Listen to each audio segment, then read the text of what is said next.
அனைவருக்கும் வணக்கம். நான் வெண்ணிலா, நாம் தமிழர் கட்சி ராதாகிருஷ்ணன் நகர் தொகுதியுடைய உங்கள் வேட்பாளர். விவசாயி ஏர் உழவன் சின்னத்தில் வாக்களிங்க அப்படின்னு சொல்லி இன்னைக்கு இந்த பரப்புரை பொதுக்கூட்டத்தில் இங்க கூட்டியிருக்கோம். இது எங்கள் அண்ணன் சென்னமலை சீமான் அவர்கள் தலைமையில் நடக்கிறது. இங்கு ராயபுரம் தொகுதியின் வேட்பாளர் அண்ணன் பாபு மயிலன் அவர்களும் அறிமுகப்படுத்தப்பட உள்ளார். ராதாகிருஷ்ணன் நகர் தொகுதி உறவுகள் வணக்கம். உங்களுடைய வரலாறுல இருந்தே இந்த உரையை நான் தொடங்குறேன். இந்த இடத்துல நீங்க பல வருஷமா இருக்கீங்க. நாங்க பரப்புரை பல மாசங்களாக இங்க பண்ணிட்டு இருக்கோம். நல்லா தெரியுது, பல ஆண்டுகள் இந்த இடத்திலேயே இருந்து இந்த இடத்திலேயே வாழ்ந்துட்டு இருக்கீங்க. உங்களுடைய வரலாறு உங்களுக்கு தெரியுமா அப்படின்னு சொல்லி ஒவ்வொரு முறை கேட்கும் போதும் எனக்கு ரொம்ப ஆச்சரியமா இருந்தது. என்ன அப்படின்னா, உங்களுக்கு அவங்க வரலாறு தெரியல. அந்த வரலாறு தெரியலன்னா உங்களுக்கான அரசியல் உங்களுக்கு புரியாது. உங்களுடைய அரசியல் தெரிவினை, நீங்க தேர்வு செய்ய வேண்டிய அரசியல் என்னவென்பது உங்களுக்கு புரிய போறதில்லை. 1700களின் தொடக்க காலத்துல, அதாவது ஆங்கிலேயர்கள் நம்மை ஆட்சி செய்து கொண்டிருந்த காலத்துல, ஜார்ஜ் கோட்டையில ஆங்கிலேயர்களுடைய மேலாண்மை செய்யக்கூடியவர்கள், அதாவது அட்மினிஸ்ட்ரேஷன் செய்யக்கூடியவர்கள் குடியமர்றாங்க.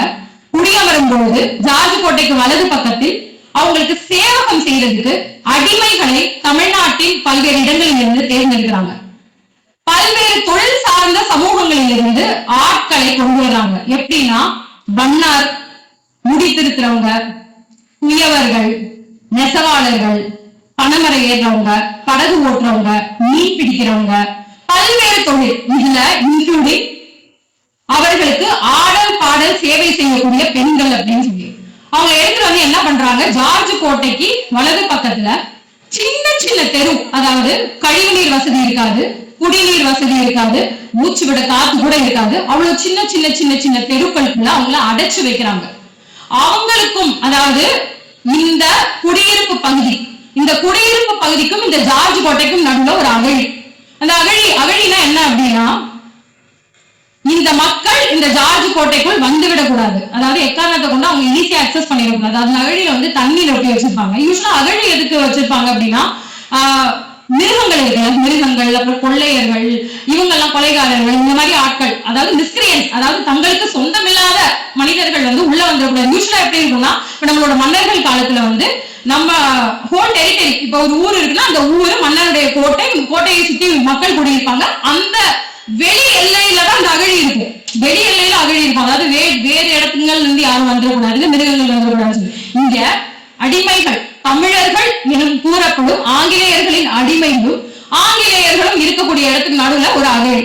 இந்த நகரத்துக்கு பேரு கருப்பர் நகரம், பழைய கருப்பர் நகரம்.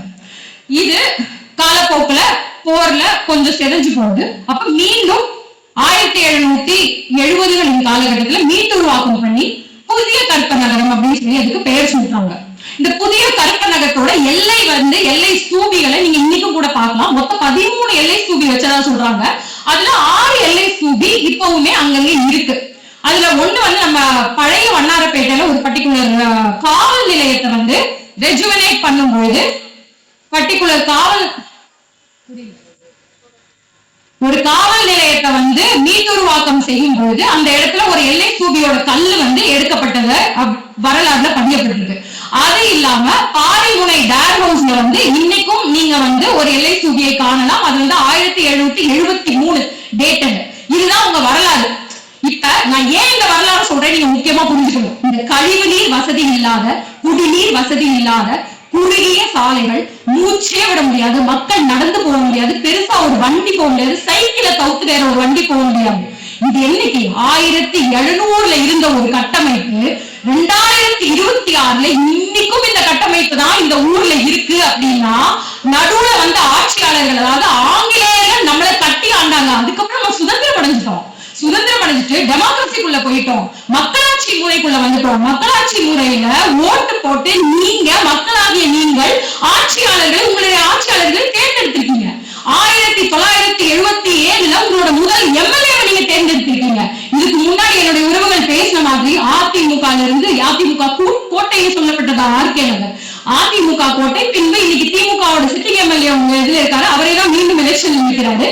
ஆனாலும் இந்த அடிமைகளாக உங்களை வைத்திருந்த முறையை மக்களாட்சி முறையிலும் இந்த ஆட்சியாளர்கள் அப்படியே வச்சிட்டு இருக்காங்க. அப்படின்னா அவங்களுடைய நோக்கம் என்ன அப்படிங்கிறத மக்களாகி நீங்கள் கேள்வி கேட்கணும்னு சொல்லிதான் இந்த கதையை வந்து சொல்றது.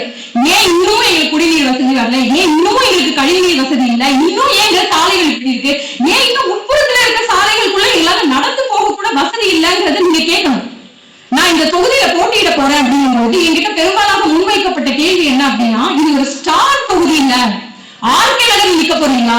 ஆர்கே நகர்ல முன்னாள் முதலமைச்சர் ஜெயலலிதா அவர்கள் இருந்தாங்க. சேகர் பாபு அவர்கள் வந்து ஆண்ட கோட்டை அப்படின்னு சொல்லுவாங்க இந்த இடம் ஆர்கே நகர் பகுதி. அது இல்லாம அதுக்கப்புறம் தினகரன் அவர்கள் இருந்த இடம் இது ஒரு ஸ்டார் வேல்யூ கொண்ட இடம்ல அப்படிங்கும்போது எனக்கு அது ரொம்பவே நகைப்புக்குரிய விஷயம், ரொம்ப வியப்பா வந்தது. எப்படி நான் ஸ்டார் வேல்யூன்னு சொல்றீங்க? வடசென்னை பகுதிக்கு வந்து பாருங்க, ஆர்கே நகர் பகுதிக்கு வந்து பாருங்க, உங்களுக்கு அரசியல் புரிதல் துளியேனும் இருக்கும் என்றால் இந்த ஸ்டார் வேல்யூ கொண்ட தொகுதியை எவருமே சொல்ல மாட்டாங்க. கிட்டத்தட்ட 5 வருஷம் இந்த களத்துல ஒரு செயல்பாட்டாளரா நாம் தமிழர் கட்சி சார்பில் நான் முன்களத்துல இருந்திருக்கேன். அந்த சீமான் அவர்களுடன் இங்கு பல போராட்டங்கள் உங்களுடன் சேர்ந்து நான் முன்னெடுத்திருக்கேன். வடசென்னை அப்படிங்கிற ஒரு சின்ன பகுதி, உங்க கொடுங்கையூர் ஆர்கே நகருடைய கொடுங்கையூர் குப்பை மேட்டில் இருந்து தொடங்கி வடசென்னைங்கிற ஒரு சின்ன பகுதிக்குள்ள மட்டும் 43 red category industries. Red category இண்டஸ்ட்ரீஸ்னா என்னன்னு போட்டு பாருங்க, கூகுள் பண்ணி பாருங்க, உங்களுக்கு தெரியும். ரெட் கேட்டகரி இண்டஸ்ட்ரீஸ் சொல்லுவாங்க. நச்சுத்தன்மை கொண்ட வேதி பொருட்களை செய்யக்கூடிய ஆலைகள். அது விட அதுல இருந்து வர வாயு காத்தா இருக்கட்டும், அதுல இருந்து வந்த திரவ கழிவா இருக்கும், அதுல இருந்து வர திடக்கழிவுகளாக இருக்கட்டும், இது எதுவும் மனுஷன் அது சுற்று வட்டாரத்துல வாழக்கூட முடியாது. ஆனா அப்படி இருக்க ஒரு பெரிய வடசென்னை பகுதி முழுக்கவும் இருக்கிற தொகுதிகளில் எல்லாத்தையும் 43 ரெட் கேட்டகரி இண்டஸ்ட்ரீஸை கொண்டு வந்து வச்சிருக்காங்க. சென்னை என்னும் மாநகராட்சியோட குப்பையில் 60% மேலான குப்பையை இந்த தொகுதியில தான் கொண்டு வந்து கொட்டுறாங்க. சென்னையிலிருந்து ஓடி வரும் 3 பெரிய ஆறுகள் கொற்றலை, அடையாறு, கூவம். இந்த 3 ஆறுகளுடைய கழிமுக பகுதி இங்க எண்ணூர்ல இருக்கு. அந்த கழிமுக பகுதிக்கு மேல் அனல் மின் நிலையத்தை கொண்டு வந்து வச்சிருக்காங்க. அனல் மின் நிலையத்தில் இருந்து வருகிற உலர் சாம்பல் கழிவுகளை அங்கேயே கொட்டி அங்க இருக்க அலையாத்தி காடுகளை அழித்திருக்கிறார்கள். அதானி காட்டுப்பள்ளி துறைமுக விரிவாக்கத்தை கழிமுக பகுதியும் கடலும் சேரும் இடத்தில் அந்த திட்டத்துக்கான அடிக்கல் நாட்டியிருக்காங்க. இவ்வளவு பிரச்சனைய தென் சென்னை, மத்திய சென்னை அவ்வளவு இடங்கள் இருக்கும் பொழுது வட சென்னையில் மட்டுமே கொண்டு வந்து குவிக்கிறார்கள் என்றால் வட சென்னை மக்களை இந்த ஆட்சியாளர்கள் சமூக நீதியற்ற பார்வையோடு பார்த்து வஞ்சிக்கிறாங்க மட்டும்தான் இங்க எங்களால அரசியலாக பதிவு பண்ண முடியும். இது ஏன் உங்களுக்கு புரியணும். இதுவும் நீங்க கிட்டத்தட்ட 77ல இருந்து எங்க வீட்டுப்பட்டா வரல வீட்டுப்பட்டா வரலன்னு கேட்டுட்டு இருக்கீங்களா, அதுக்கும் நான் பேசும் அரசியலுக்கும் ஒரு சம்பந்தம் இருக்கு. உங்களுக்கு ஏன் வீட்டுப்பட்டா வரலன்னு நான் சொல்றேன். இங்க இருக்க மக்கள் தான் சென்னை மாநகரத்தின் ஆதி குடிமக்கள், பூர்வ குடிமக்கள், பூர்வ தமிழ் குடிமக்கள். இங்கு பட்டா கொடுக்காம தொடர்ந்து வஞ்சிக்கப்பட்டுக்கிட்டு இருக்கிறது எங்களுடைய ஆதி தமிழ் குடிமக்கள் தான். ஏன் கார்பரேட்டுக்கு கைகூலியாக இருந்து இத்தனை நச்சு ஆலைகளையும் இந்த மண்ணில் கொண்டு வந்து ஆக்கிரமித்து இந்த ஆறுகளை, இங்க இருக்கும் தண்ணீரை, இங்க இருக்க போர்ட் உங்களுக்கே தெரியும், எல்என்டி போர்ட்ல நீங்க போராடி இருக்கீங்க. தொடர்ந்து எல்என்டி போர்ட் ஒரு பிரைவேட் போர்ட். அந்த பிரைவேட் போர்ட்டில் உங்களுக்கு வேலை வாய்ப்பு கொடுக்கும் சொல்லி 10 ஆண்டுகளுக்கு மேல நீங்க வந்து வேலை வாய்ப்பை எங்களுக்கு வந்து உறுதிப்படுத்தி கொடுங்க, ஊதிய உயர்வு கொடுங்க, எங்களுக்கு வந்து பணி நிரந்தரம் கொடுங்க. வட மாநிலத்தவர்களை கொண்டு வந்து வச்சுட்டு எங்களை வேலையிலிருந்து வெளியே தூக்கி எறிஞ்சிட்டீங்க. அந்த எல்என்டி போர்ட்ல வேலை செய்யற பல பேர் கிட்டத்தட்ட 3 குடியிருப்பு பகுதிக்கு மாறி போய் இப்ப இங்கேயும் வெளியே காட்டுப்பள்ளி கிட்ட குடியிருக்காங்க. உங்களுக்கு தெரியும், உங்க கதையை உங்ககிட்ட தான் சொல்றேன். நீங்க தான் போராட்ட களத்தில், நீங்க உங்க கூட நானும் சேர்ந்து போராட்ட களத்தில் நின்றுருக்கேன். அந்த கதையெல்லாம் உங்ககிட்ட சொல்றேன். அப்படி குடியமர்த்தினாங்கல்ல, அப்ப அங்க இருந்து அப்படியே நகர்ந்து வந்து பழவேற்காட்டில இருந்து காட்டுப்பள்ளியில இருந்து எண்ணூர் மணலின்னு சொல்லி அப்படியே படிப்படியா நகர்ந்து வந்து ஆர்கே நகர் பகுதி மக்களை ஆக்கிரமித்து இங்க இருக்க மக்களை கொண்டு போய் வேற உங்களுக்கு சம்பந்தமே இல்லாத, உங்களுக்கு தெரியாத தொழில் நீங்க பாக்குற இடத்துல கொண்டு போய் குடியமர்த்தணும் என்றால் உங்களுக்கு இப்ப வீட்டு பட்டா கொடுக்காம வைக்கணும். அப்படி வச்சா மட்டும்தான் அவங்க எப்ப நினைச்சாலும் கொண்டு போய் வைக்க முடியும். மேலும் ஒவ்வொரு முறையும் உங்ககிட்ட ஓட்டு கேட்கும் பொழுது நாங்க உங்களுக்கு வீட்டு பட்டா கொடுக்குறோம், ஏதாவது பண்ணி கொடுக்குறோம், எங்களால முடிஞ்சது கொடுக்குறோம் உங்ககிட்ட அவங்க சொல்லி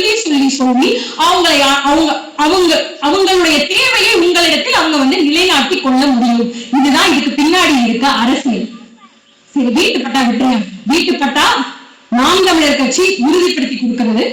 நான் இதை வந்து ஒவ்வொரு முறையும் நாங்கள் பரப்புரை செய்யும் போது ஒவ்வொரு தெருவிலும் நின்று நாங்க சொல்லிக்கிட்டு இருக்கோம். எங்களோட முதல் வேலை உங்களுக்கான வீட்டு பட்டாவை நாங்கள் உறுதிப்படுத்தி கொடுப்போம். உங்கள் நிலம் உங்கள் உரிமை, நம் நிலம் நம்முடைய உரிமை. இதை எவரும் பறிக்க முடியாது. எவருக்கும் இதை நம்ம காவு கொடுக்கறதுக்கு ரெடியா இல்ல. உறுதிப்படுத்தி கொடுக்கிறோம். உங்கள் பட்டா உங்கள் கையில் வந்து சேரும். பட்டாவை தூக்கிட்டு வைப்பமா, குடி தண்ணி, மின்சாரம். நேற்று ஒரு தெருவுல போறோம். அந்த தெருவுல ஒரு சின்ன பாதை, அதுக்கு ஒருத்தரால நடக்கவே முடியும். 2 பேரும் கூட சேர்ந்து நடக்க முடியாது. எங்களால போக முடியல. ஒருத்தர் பின்னாடி தான் போறோம். இருட்டுக்குள்ள உட்கார்ந்து இருக்காங்க. சரி, அந்த நேரத்துல ஏதோ மின்சாரம் துண்டிக்கப்பட்டிருக்கும் போல அப்படின்னு நினைச்சிட்டு கேட்கிறோம்.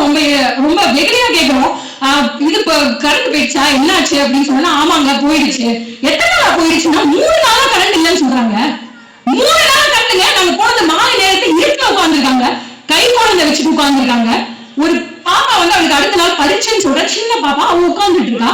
என்னன்னா மாலை இருட்டிடுச்சுன்னா அவங்க வந்து கொஞ்சம் மூஞ்சி முகத்தெல்லாம் கழுவிட்டு வெளியே வந்து அங்க உட்கார்ந்துக்கிறாங்களாம். 3 நாளா இப்படிதாங்க இருக்கு அப்படின்னு எங்களுக்கு சொல்றாங்க.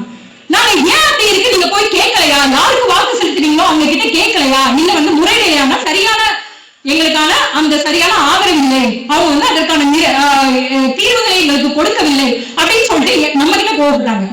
ஏங்க நம்ம கிட்ட கோவப்படுறீங்க, எங்ககிட்ட ஏன் கோவப்படுறீங்க? யாரு வந்தாலும் நீங்க பொதுவா நான் பாக்குறது வந்து என்னன்னா, யார் வந்தாலும் இதைத்தான் பண்ண போறீங்க, யார் வந்தாலும் இதைத்தான் பண்ண போறீங்க அப்படிங்கிறவுடைய உங்களுடைய போக்கு. ஆர்கே நகர் தொகுதி மக்கள், வடசென்னை மக்களுக்காகவே நான் பேசுறேன்.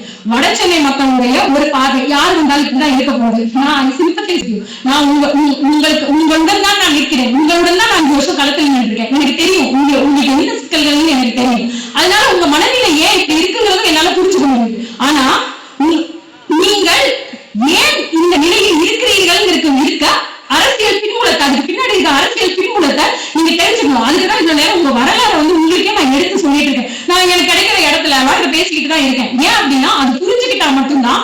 ஏன் திராவிட திருவாளர்கள் இல்லை, திராவிடத்தை தூக்கி கொண்டு வருகிற எந்த திருவாளர்களும் உங்களுக்கு ஒரு அரசியல் விடுதலை கொடுக்க போறது இல்லை. ஏன் நாம் தமிழர் கட்சி மட்டும்தான் இந்த விடுதலை உங்களுக்கு கொடுக்க முடியும் அப்படிங்கறத நாங்க திரும்பி திரும்பி திரும்பி திரும்பி நாங்க சொல்லிட்டு இருக்கோம். எங்களுக்கு ஒரு வாய்ப்பு கொடுத்தால் 5 வருஷம் இல்லைங்க, 10 வருஷம் வச்சுப்போம். ஒரு 10 வருஷத்துக்குள்ள இன்னொரு ஆட்சியாளர் வரும்போது உங்ககிட்ட வாக்கு கேட்க வரும்போது அவங்க கிட்ட கையேந்தி நிக்கிற ஒரு நிலை உங்களுக்கு இல்லாத ஒரு நிலையை நாங்க உருவாக்கி கொடுத்துட்டு போகிறோம். நாங்க போனதுக்கு அப்புறம் நாங்க 5 வருஷமா 10 வருஷமா போனதுக்கு யாரு வேணா ஓட்டு போடுங்க. உங்களுக்கு வீட்டுல கரண்ட் வரும், தண்ணி இருக்கும், உங்க பிள்ளைங்க வந்து நல்ல பள்ளிக்கூடத்துல படிக்கும், நல்ல காத்த சுவாசிக்கும். உங்களுக்கு இருக்க சிக்கல்களுக்கான நிரந்தர தீர்வுகளை உங்ககிட்ட கையெழுத்து நாங்க போயிடுறோம். கிட்டத்தட்ட 10 வருஷமா இந்த களத்துல நின்றுட்டு உங்ககிட்ட ஓட்டு கேட்டுக்கிட்டே இருக்கோம். 10 வருஷமா உங்ககிட்ட இந்த களத்துல நின்று எங்களுக்கு ஒரு வாய்ப்பு கொடுங்க நாங்க தொடர்ந்து கேட்டுக்கிட்டே இருந்துட்டு இருக்கோம். சொல்றது இதுதான். 5 வருஷத்துல உங்க பிரச்சனைக்கான நிரந்தர தீர்வுகளை எங்களுக்கு கொடுக்க முடியுமா அப்படிங்கறத ஒரு பிராக்டிகல் அப்ரோச்ல இருந்து சில விஷயங்களை தீர்த்து கொடுப்போம் என்று சொல்லுவோம். அது முதலில் நாங்க செய்யறது டாஸ்மாகை இழுத்து மூடுறது. நீங்க தொடர்ந்து களத்துக்கு போகும்போது தாய்மார்கள் என்கிட்ட முன்வைக்கிற ஒரே கோரிக்கை, டாஸ்மாக உங்களால இழுத்து மூட முடியுமா? நீ இழுத்து மூடுவேன்னு சொல்லுப்பா. டாஸ்மாக இல்ல வைன் ஷாப் உங்களால இழுத்து மூட முடியுமா? நீ இழுத்து மூடுவேன்னு சொல்லு, நான் உனக்கு ஓட்டு போடுறேன் அப்படிங்கிறாங்க. நான் என் தாய்மார்களுக்கு நாம் தமிழர் கட்சி சார்பில் நான் இங்க வாக்குறுதி கொடுக்கிறேன். இங்க நிக்கிற 4 ஆண் வேட்பாளர்களில் நான் ஒருத்திதான் பெண் வேட்பாளர். என் தாய்மார்களுக்கு என்ன சிக்கல், அவங்க என்ன அண்டர்கோ பண்றாங்கிறத, என் தாய்மார்களுக்கு என்ன சிக்கல் அப்படிங்கறத என்னால மட்டுமே தான் உறுதிப்பட உணர்ந்து கொள்ள முடியும். நான் என்ன சொல்றேன் அப்படின்னா, இங்க இருக்க காவல் நிலையங்கள்ல 50% மேல குடும்ப வன்முறைன்னு போற குற்றங்கள்ல, பதியப்படுற குற்றங்கள்ல 50% மேலானது வந்து டாஸ்மாகினால் நடக்கப்படுற குடும்ப வன்முறை சார்ந்த சிக்கல்கள் மட்டுமே. அதே போல் 10 குடும்பங்கள்ல ஒரு குழந்தை தன்னுடைய பள்ளி படிப்பை இழக்கிறது. இப்படி ஒரு பிரச்சனை இங்க தொடர்ந்து இருந்துகிட்டு இருக்கு. எங்களுடைய வாக்குறுதிகளை நான் மீண்டும் வலியுறுத்துகிறேன். உங்களுக்கு வீட்டுக்குள்ள 24 மணி நேரமும் பைப்பை திறந்தீங்கன்னா கீழே வந்து நீங்க தண்ணி பிடிக்க வேண்டிய தேவையில்லை. நீங்க உங்க வீட்டு குழாய்களை திறந்தீங்கன்னாலே உங்களுக்கு தூய இலவசமான குடிநீர், உங்கள் பிள்ளைகளுக்கு தூய தரமான இலவசமான கல்வி, தரமான இலவசமான மருத்துவம். ஆர்கே நகர் தொகுதி மக்கள் கையில் இந்த துண்டறிக்கையை நாங்க வழங்கி வருகிறோம். இது ஒவ்வொரு வார்டிலும் போயிட்டு நாங்க வீட்டு பாடம் செய்து உங்களுடைய சிக்கல்களை நீங்க வந்து தரமதிப்பீடு செய்திருக்கிறோம். இதில் உங்களுடைய சிக்கல்களுக்கான நிரந்தர தீர்வுகளை நாங்கள் தொடர்ந்து முன்வைத்திருக்கிறோம். எங்களுக்கு ஒரு வாய்ப்பு கொடுத்தீங்கன்னு நம்புறேன். மீண்டும் சொல்கிறேன், அண்ணன் சீமான் அவர்கள் நாம் தமிழர் கட்சி சார்பில் உங்களுடைய ஆர்கே நகர் தொகுதியில் வேட்பாளர் நான் எங்களுக்கு ஒரு வாய்ப்பு கொடுங்க. விவசாய